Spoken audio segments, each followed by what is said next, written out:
Hey everybody, what's up and welcome back to today's video guys. And today guys, I'm going to be showing you how to get your GitHub ID. This is a very simple thing to do, so make sure to watch this quick and easy video till the very end, follow my steps correctly, so you can make sure that this works the same for you and you can do this yourself.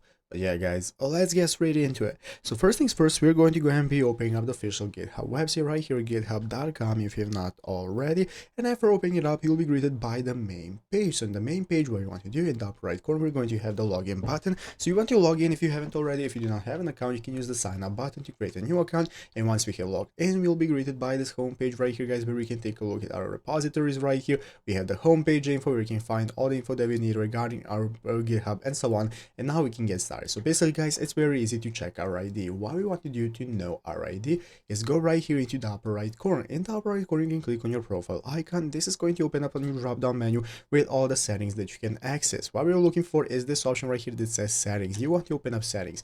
Opening up settings is going to open up your profile right here where you can take a look at all our info and our ID, and now we can get started. Basically guys, your ID is going to be right here in your emails section. It's going to show you some numbers plus your email. Those numbers are your ID. You want to go ahead and check it out. Using that ID, you can connect to other services and so on. Basically, that's going to be your ID that you can find in the email section right here under access in the settings menu. So open up emails and take a look at your email plus some numbers. Those numbers are your ID that you can copy wherever you want, and it's easy as that. So I hope this video was helpful. If it was, make sure to leave a like, subscribe to the channel. So you guys, thanks for watching, take care, and bye.